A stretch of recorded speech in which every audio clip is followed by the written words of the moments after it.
Welcome back to the channel, everybody. I am your host, the notorious H.I.M, and I am back with another BDSP Wi-Fi battle. I just wanted to thank you guys for the support on the last video. I gained a couple new subscribers as well, so welcome to the party. Thank you so much. And of course, I will ask, if you are watching this video, please take the time to rate, comment, and subscribe. Whatever you think the video deserves, whatever you think the video could do or what I could do to improve, just let me know in the comment section below. So this battle comes against a Discord mate. I've joined the Discord for Just Weavile's YouTube channel, and he gets a lot of his battles on there, and I'm getting battles on there as well. So this is my first battle from the Discord, and I'm hoping to battle him as well, and of course I will record it and put it up. So I'll look for a battle later on with him, and we'll bring it to the channel for you guys. So I'm rocking a different team than the last video. You know, I like switching things up. So this time I'm rocking the Ambipom, the Empoleon. I got the Gyarados. I got Raticate, Torterra, and Espeon. My teammate,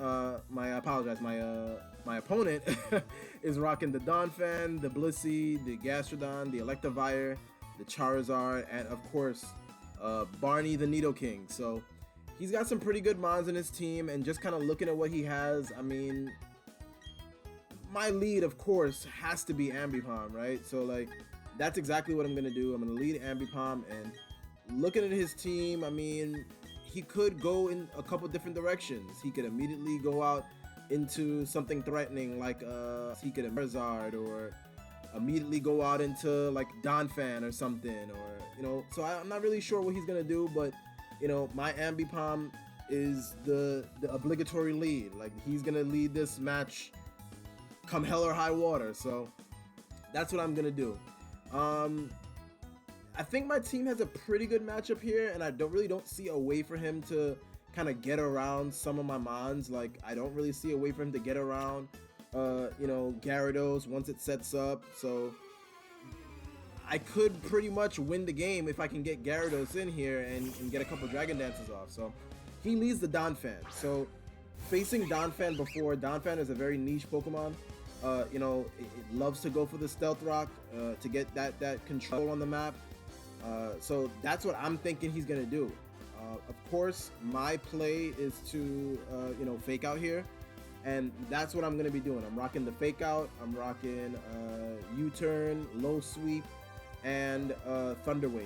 And if you guys look later on, Ambipom definitely comes in clutch in this match. So I rely heavily on Ambipom's shenanigans. So that's what I'm gonna do. I'm gonna fake out, get some damage off, get some information on what he wants to do, and of course he's gonna flinch. He's packing the leftovers, so he's probably pretty defensive. You know, probably can live you know, a good set of hits. So my play, honestly, is to get out of here. There's really nothing that Ambipom can really do that's gonna really affect a Donphan. So I get up out of here. But knowing that Donphan kind of likes to go for Stealth Rock, you know, I really don't know this player, so I want to go for something cheeky here, and I go immediately onto Espeon to kind of bounce back those rocks if he does go for him. So that's what I do, and damn, he just goes right for the knockoff, and Espeon is done, finished, out of it. Oh man, so I'm kind of pissed here during this match because Espeon, you know, I was really dependent on this thing to really do some work here, but alas, it's gone. So now I have to think, like, okay, what can I really do? Like, I'm already on the back burner first couple turns here, so what do I really do to this? Oh man, so of course the Gyarados could come out and immediately threaten this out. Torterra could come out and threaten this thing out. You know, I have a lot of different choices that I could go for. You know, like I said, if I could get Gyarados in and start Dragon Dancing, my opponent is not going to really have a way to really deal with this. So I decide, you know, to go out into Ambipom, get a little bit more chip damage, make this thing, you know, use up some turns here, because now what's he gonna do? You know, he could obviously go for the knockoff again, but getting off as much damage as I can when I can is so important in this metagame. So that's what I'm gonna do. I'm gonna, of course, fake out, That's my move whenever I come in, get some damage off, and probably get right back out again. Obviously, you know, ambi-palm shenanigans. So, you know, the Don fan is sitting pretty here. I mean, he's pretty defensive. He's really not caring too much about what this ambi-palm is gonna do. He's just gonna resist everything.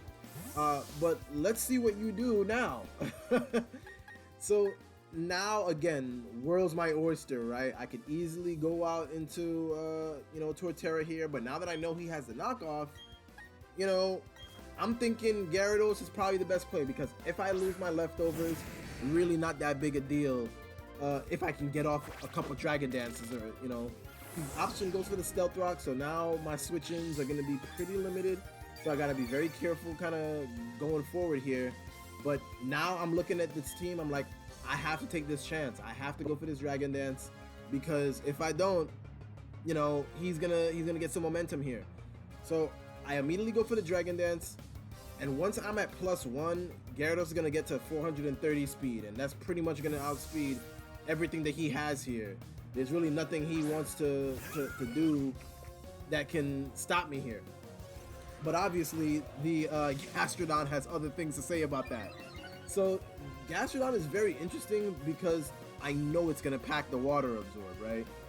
And of course, you know, my Earthquake, he's gonna resist. So I have to make a really tough call here.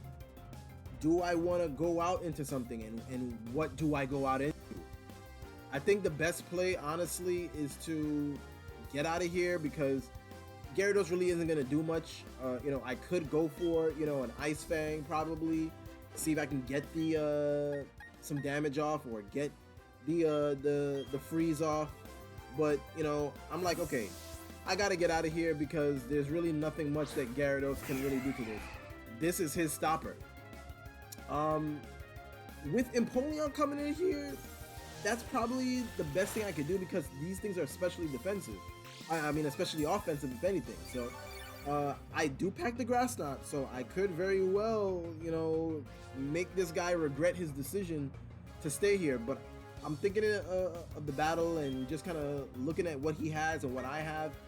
And, you know, I really don't see a reason not to get these rocks up out of here, so I can bring back in the Gyarados.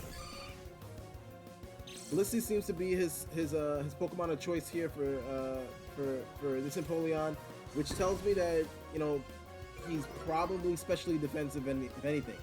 You know, Blissey is really you know, so thick on that side. There's really nothing that I can really do with an Empoleon. So I have to kind of play smart here, use my turns wisely, and I think now would probably be the best time to just go out into something.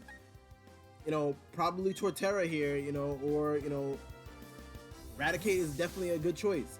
I go out into Raticate thinking, you know, obviously he's probably going to go for a move, but I'll probably be able to live it and then get off this burn, because obviously, you know, got a Blunt's in here and he needs a light. So he comes in here, takes this critical hit, gets a little bit below half damage, but now I'm lit, bro. So now I want all the smoke. You want none of this. I'm gonna go out into this facade here, and nothing wants to take it. So you're now in a pretty bad position, because Raticate's a monster. Like, he can really do so many things and dent so many things on this team. So I'm just here. My play 100% is to click facade. There's really no reason for me not to. It's gonna do the most damage. It's gonna get stabbed. It's gonna get everything that I really wanted to get. And nothing really wants to take this. So it really is left up to my opponent. What is he gonna do? Is he gonna allow this Blissey to go down probably to a 2-hit KO? Or are you going out? He ends up going out into the Gastrodon, which is a pretty interesting play. Of course, I'm getting this facade off. That does about half. And of course, after leftovers, he's gonna get a little bit of health back, but looking at that damage, I'm thinking, you know, got a Blunt, we want all the smoke. Let's go. Let's take this guy out. Facade again. And, you know, Raticate is a freaking monster, bro. I'm telling you. Like, this Raticate is slept on so bad, and I love it. I love using Pokemon that no one really thinks to use. So Raticate's out here and having a good time. Like he's lit, bro. Like he's having himself a good session here. And what's coming in? Really, like really and truly, there's nothing that's gonna be able to deal with this. You know, something's gonna, you know, get hit very hard by damage here. So what's it gonna be? That's what I'm thinking to myself here.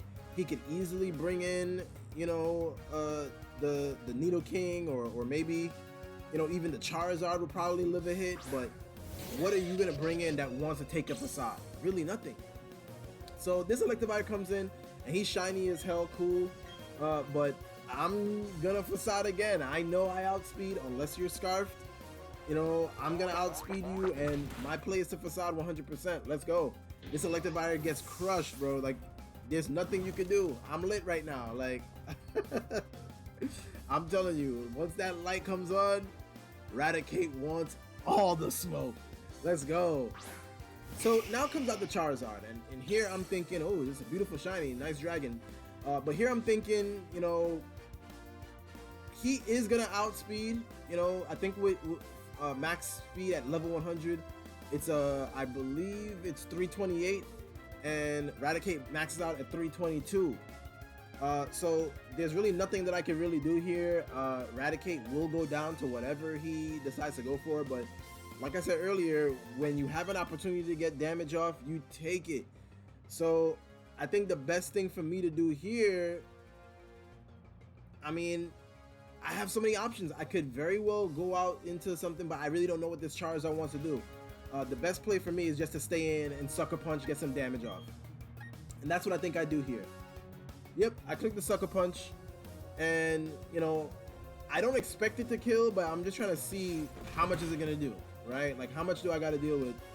Okay, it probably does like 40-45%. This guy air slashes and immediately takes out Raticate. So goodbye Raticate, good blunt. But now it's out. He blows that out with the air slash. Now I can start coming in and Ambipoming, right? Like, Ambipom is gonna do the same thing he always does, come out and fake out here. And that's what I'm gonna do. I'm gonna get some damage off, fake out. You know, it's probably gonna do like 40%, 45% to this Charizard. So I'm ready and willing to take on this challenge. Like, what are you really gonna do? He could very easily have the Focus Blast. So, you know, I outspeed. So there's really nothing he's gonna do to hit this. You know, I'm gonna go ahead and U-turn and get up out of here. So Charizard goes for the air slash, and this immediately tells me that he is scarfed. So he's locked into this Choice Scarf, and now I know I can come in with you know, with pretty much anything and finish this thing off that will resist a hit. And Empoleon is that mon. He's not gonna care about that air slash, and I can easily, you know, take this Charizard out. Or, you know, you can play a little smart and get a Stealth Rock off. And that's what I opt to do with this exchange here. I could have very easily killed this Charizard from this range with Empoleon. There's really nothing that he was gonna be able to do. So I opt to go for the Stealth Rock because obviously this is pretty much a free turn for me. I know that air slash is not gonna be able to do much. And he probably wants to save this thing, so I go out into and go ahead and click that Stealth Rocks, and he comes in with this Blissey here.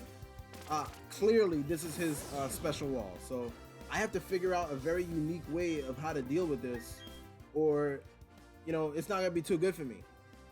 I'm thinking here, you know, what is he really gonna do to Torterra? Like there's really nothing he could do, and this will at least give me some information about what move he's gonna go for.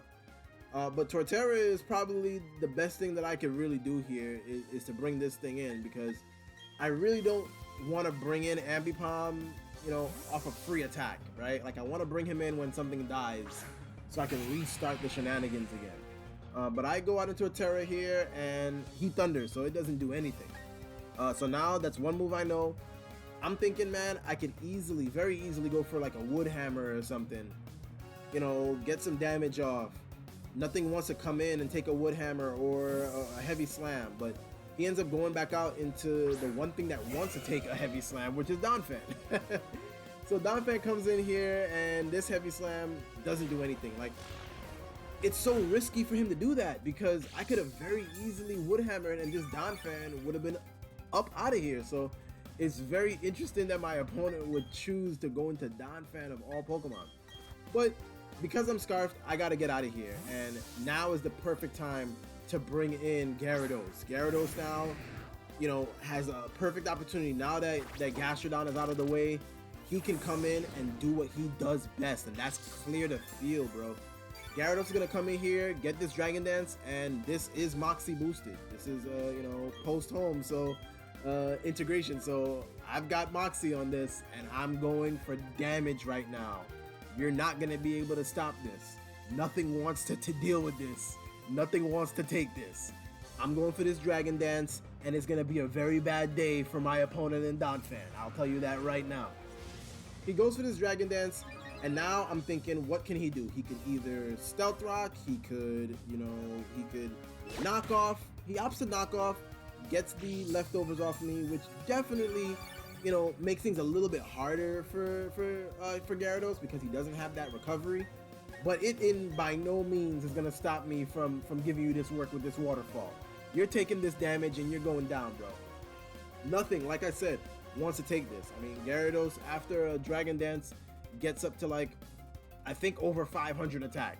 So there's really nothing you want to do that's gonna take this. So whatever you decide to do, you can go out, you can stay in. There's really nothing that's gonna be able to deal with this Gyarados right now. Gyarados is just a monster in his own right. Gyarados comes in, waterfalls, and of course that's gonna immediately destroy this Donphan. Now I'm thinking, okay, what's gonna come in? I'm Moxie boosted, so I'm not going anywhere. Like, I'm staying in, and I'm gonna go for, I'm just clicking moves at this point. Like, there's really nothing you want to do here. You know, you better fodder something off, because unless you come back correct, you're not gonna have a good time here. Charizard, you know, goes down to the Stealth Rock, so there's really nothing he could have done. I really probably could have went for a Dragon Dance in that situation. Like, think about it. Like, what would he have done? You know, like, what could he have done? Absolutely nothing. So Gyarados here, I mean, my opponent has like gaping holes in his team, right? Like, this pretty much is the only thing that he can really do. Like I said, once that Gastrodon went down, Gyarados just had a field day with this team, and he's down to his last two Pokemon. I'm in control of this in a big way. Let's just say that for my opponent. You know, I'm seeing the light at the end of the tunnel now. Like, I'm seeing that you know, I pretty much have won this game. I'm doing a calc here to see, you know, how much is a waterfall up to gonna do. It doesn't quite take the Blissey out, but at this range, with him only having two Pokemon left, I can now sacrifice Gyarados. Gyarados can now go down. Job well done. You did your thing. You came in and poked some holes into this team. So that's what I do. I decide to go out for this waterfall, as you'll see here, and it does big damage. I thought, honestly, it was gonna kill. Like, before even doing the calc, I was like, okay, +2, it has to kill, right? But no. You know, Blissey is just so thick that it lives pretty much anything. And of course the Thunder is gonna destroy Gyarados, so there's really nothing I can do there. But the range that Blissey is at, I can now come in and clean up with some priority. And that's exactly what I opt to do here. Like, you know, from this range, even with leftovers, Ambipom is gonna go ahead and fake out, and it should be enough, honestly, to kill this guy. Just looking at the rest of my team and what I got left, my opponent did a pretty good job of taking out some of the heavier hitters on my team. So now I just have cleanup mons. I just gotta choose carefully and plan out my next steps, because, you know, all he has left is the Blissey and the Nidoking. So unless the Nidoking is Scarf, I really don't see a way for him to overcome the Pokemon that I have left. So I'm immediately gonna go ahead and fake out here. And that's gonna be more than enough with the Silk Scarf to clean up this Blissey at this range. So, you know, I'm gonna call it right now. It is a GG for my opponent. You know, he did battle well. He did, you know, make some good key predictions and plays. But I definitely had the better team and the better match this round. Obviously, the Needle King is coming in here. Now, what I'm thinking is that he's probably scarfed. So I don't know that as fact, but my play is to low sweep, because if he is scarfed, at least I'll be able to, reduce the speed to give my other Pokemon a chance to come in and do something. So that's why I carry that tech of the low sweep, and it's funny because after the match, my opponent, he messaged me. He was like, "I never seen low sweep on the Ambipom before," and I keep it because I'm not sure which Pokemon are scarfed. I can come in, sacrifice Ambipom, get at least the speed lowered, so now something faster could come in. And Torterra scarfed, it fixes the problem that it has. It's so strong, but it's just so slow. And now with a scarfed Earthquake, there's really nothing that Nidoking is going to be able to do. That's a GG. Game's over. I appreciate the game. Thank you so much. Of course, guys, I'm going to say again, if you haven't done so already, please rate, comment, and subscribe. I greatly appreciate it. It has been your boy. I'm out. Peace.